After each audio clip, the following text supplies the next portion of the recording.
जिनके संतान नहीं दी है प्रभु ने वो बड़भागी प्राणी है। तो अब इसका क्या दोष है इस बेचारी का? अब ये तेरे साथ जलाई जाएगी जिंदा।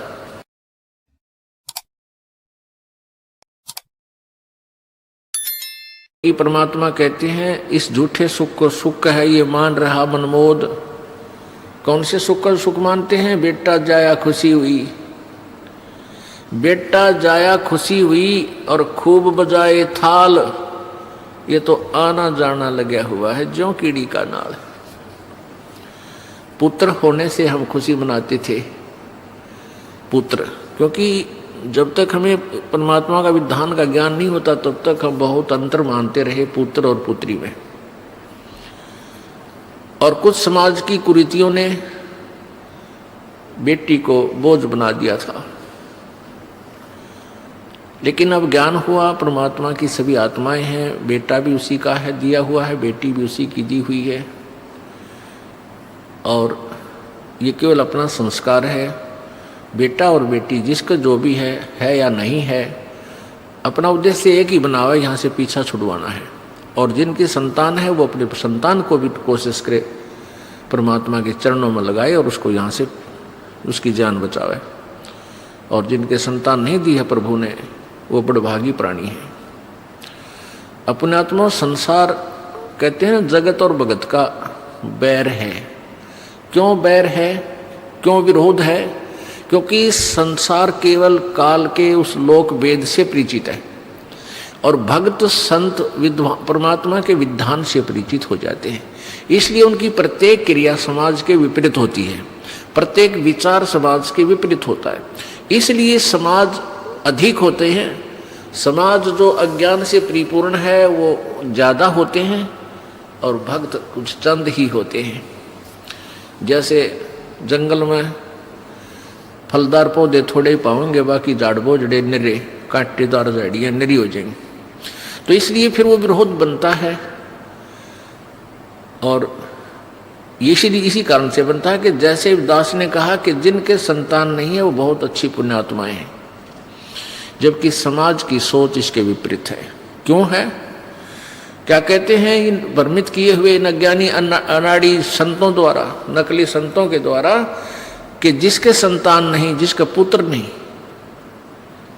संतान में भी नहीं तान बाजरी, कि जिसका पुत्र नहीं, बेटी बेशक हो, कहते हैं वो उसकी गति नहीं हो सकती। क्यों नहीं हो सकती? क्योंकि पुत्र फिर श्राद्ध करेगा, जेठा बेटा।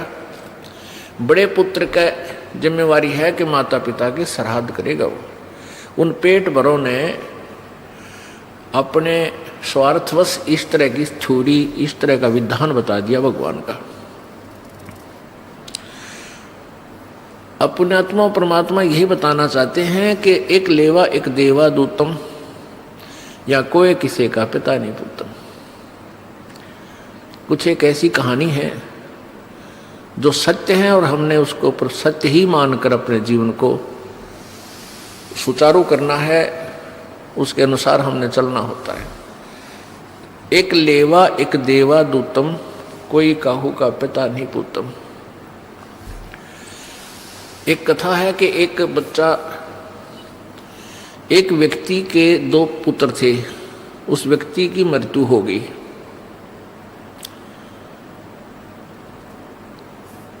और वो आपस में क्या थे कि बड़ा लड़का जो था वो दूसरी पत्नी से था, उसकी मृत्यु होने के बाद दूसरी शादी कराई तो दूसरा लड़का उसके दूसरी पत्नी से प्राप्त हुआ था।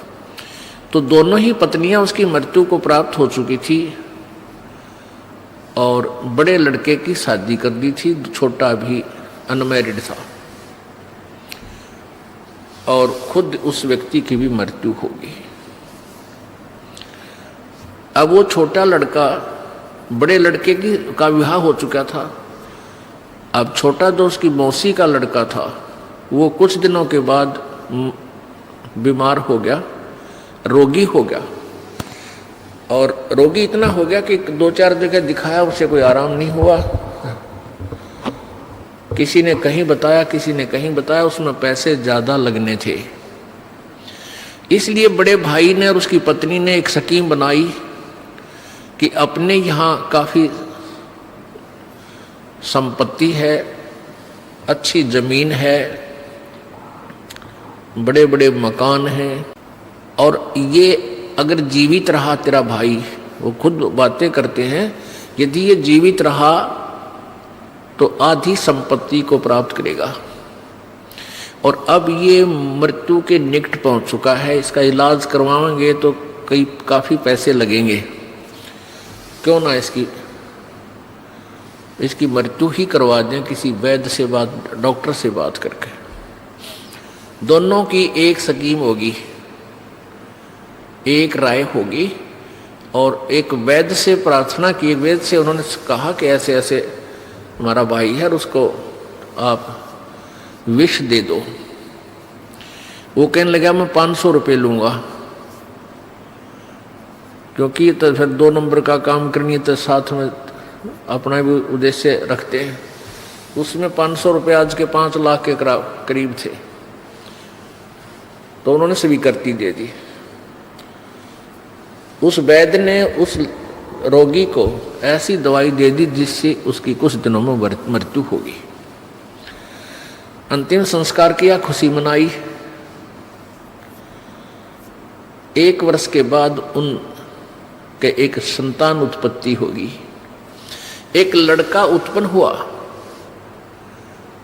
इकलौता पुत्र, और संतान हुई नहीं। इकलौता पुत्र खूब लालन पालन कर रहे हैं, बढ़िया से बढ़िया आहार कराते हैं।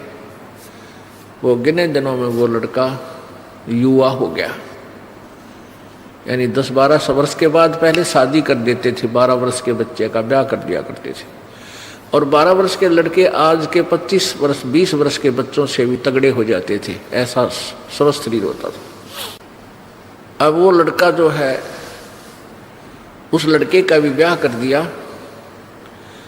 शादी होने के कुछ ही दिन उपरांत वो बच्चा फिर बीमार हो गया, वो उनका लड़का बीमार हो गया, यानी पहले तो भाई बीमार था, उसकी मृत्यु होगी, फिर पुत्र हुआ तो वो पुत्र भी रोगी हो गया कुछ दिनों शादी होने के उपरांत। अब इकलौता पुत्र, उसके जीवन की रक्षा के लिए उन्होंने कोई वैद्य नहीं छोड़ा, कोई झाड़ फूंक करने वाला व्यक्ति भी नहीं छोड़ा। सबके पास गए, जो मुंह मांगा वो पैसा दिया, जो मांगा वही पैसा। कहा अब तुम मेरा बेटा ठीक कर दो, चाहे कितना पैसा लग जाए। अच्छी बहुत कीमती दवाइयाँ लगाई, लेकिन रिजल्ट ये हुआ कि कोई भी उसका ट्रीटमेंट नहीं कर सका। बच्चा ज़्यादा ही अस्वस्थ हो गया, और ऐसा लगने लगा कि ये शाम सवेरे ही प्राण त्यागने वाला है। वो उसके पिताजी वहाँ उसके पास बैठे थे, तब उस लड़के ने कहा कि भाई, अपने भाई का नाम लेकर बोला कि अब तेरा और मेरा हिसाब हो लिया पूरा, अब तू नू कर, कफन और लकड़ियाँ क्या हिसाब किताब रहता है वो इकट्ठी कर ले, और मैं ईब प्राण त्यागूंगा। अब वो कहता है व्यक्ति अपने पुत्र से कि बेटा मैं तेरा बाप हूँ, तेरा भाई नहीं लगता। वो कहता मुझे सब पता है, तू मेरा क्या लगता है, मैं तेरा भाई हूँ, और तूने मुझे ऐसे ऐसे विष देकर मारा था, और मेरा और तेरा ये हिसाब हो लिया। क्योंकि आधी संपत्ति, लगभग जमीन भी गिरवा रख दी थी बच्चे के इलाज के लिए, यानी बेच डाली थी, आधी जमीन भी बेच डाली थी। तब उसने कहा कि मैं तेरा वो भाई हूं जिसको तुमने जहर देकर, विष देकर मरवाया था, और मैंने अपना हिसाब पूरा कर लिया। अब पुण्यात्मा विचार करना चाहिए, कथा हो पर 100% सत्य है ये। अब उसके जो भाई कहें या उसका बाप कहें, उसको यह बात पक्की जच गई, भाई बिल्कुल आधी संपत्ति बिकेगी, सारा पैसा खर्च हो गया। तब उसने कहा भाई ठीक है, एक बात और बता दे भाई, हमने तो पाप करा में फल मिल गया कि इकलौता पुत्र हमारा मृत्यु को प्राप्त हो रहा है, हमें तो दंड मिल गया क्योंकि हमने आपके साथ धोखा किया। लेकिन इस लड़की का क्या दोष है जो तेरे ब्याही आई है, तेरी पत्नी है, और अब इसको जिंदा जलाया जाएगा सती प्रथा के तहत। उसमें सती प्रथा थी कि पहले पति मर जावे तो लड़की पत्नी साथ मरे, जल के उसी चिता में जलाना होता था, उसको जलना होता था। ऐसी कुरीति थी भयंकरिया। तो अब इसका क्या दोष है इस बेचारी का, अब ये तेरे साथ जलाई जाएगी जिंदा। तब उसने कहा कि वो वैद्य कहाँ है जिसने मुझे विष दिया था। उसके भाई ने बताया कि वो पिता कहो चाहे भाई कहो, भाई से ही वार्ता हो रही है। उसने बताया कि आपके 2 वर्ष बाद उसकी मृत्यु होगी थी। तब उसने कहा कि ये वही वैद्य है जो मेरी पत्नी बन के आया है, इसने अपने किए की सजाई भोगनी पड़ेगी। वैद्य होकर ऐसा दुष्ट कर्म कराइए। राक्षस प्राण लेने के लिए नहीं, वैद्य प्राण दान करने के लिए होते हैं। तो पुण्यात्माओं, ये बातें हमें परमात्मा के इस तत्व ज्ञान को समझने में सहयोग देंगी, ये सत्कर मान लेना। यहां परमेश्वर की वाणी बताती है कि एक लेवा एक देवा दूतम और कोई किसी का पिता निपूतम। ये ऋण संबंध जुड़ा एक ठाठा, अंत समय सब बारा बाटा। एक लेवा एक देवा दूतम। अब जैसे उस लड़के की जो बड़ा भाई था, उसने अपने भाई की संपत्ति हड़प ली, उसको मरवा दिया। तो लेने वाला दूत हो गया कि उसने हड़पया, और फिर वो लड़का बनकर वही आत्मा आई और उसकी सारी संपत्ति रोग में लवा दी। अब वो देने वाला दूत हो गया। एक दूसरा उदाहरण देते हैं। एक ऐसा बेटा है, अपने माता पिता की सेवा करता है और पिताजी गुट्टी लावे और दमकावे और बेटा कुमा कुमा के लिया और बाप की सेवा कर रहा है। तो उस बेटे ने किसी जन्म में उस बाप के साथ उस पिता वाली आत्मा से ऐसे ही लूट रखा था किसी भी तरीके से। और एक ऐसा बेटा है, पिता कुमा कुमा का मरले है और बेटा छाती फूक फूक कर दारू पीवे है, किधर कार कढ़वा ले, किधर मोटरसाइकिल लावे और उसको बर्बाद कर रहा है, और वो रो रहा है और दे रहा है। तो यहाँ बताते हैं एक लेवा एक देवा दूतम। तो उस पिता ने उस बेटे वाली आत्मा से कभी किसी जन्म में धोखा किया है। अब तो ये लोग क्या करते हैं, ला तेरे छोरे लुआ दूंगा, 5 लाख रुपये लगेंगे, और 1 साल घुमा के कह दे भाई मन के विराग लेता ही दे दिए थे। वो 5 लाख रुपये ईब तक ले लिए और रोने वाला रो रहा है बेचारा। वैसे तो दोनों ही निकम्मे हैं, जब क्यों पंगे में पा दे। भगवान में विश्वास रखे, दान धर्म करे, मालिक आगे दरिया पावे। फिर अब उसने पैसे हड़प कर लिए, मार लिए, जो राजी हो गया। पहले तो वो इस जन्म में बर्बाद हो लेंगे और फिर रह गए पाप, वो अगले जन्म में उसको और देना पड़ेगा। मनमाना अगले जन्म में वो जो जिसके उसने पैसे रखे हैं, हड़पे हैं, अगले जन्म में कभी जब मानव शरीर होगा, मनमाना जमाई बन कर लेगा। बेटी भी ले जाएगा और साथ में पैसे भी लेगा और ठोक ठोक कर बजा के इतने लूँगा, बेटी ने तंग करे फिर लेकर जा, फिर ले। मतलब इस तरह पीछे बहुत ऐसी कुरीतियाँ बहुत ज़बरदस्त थी।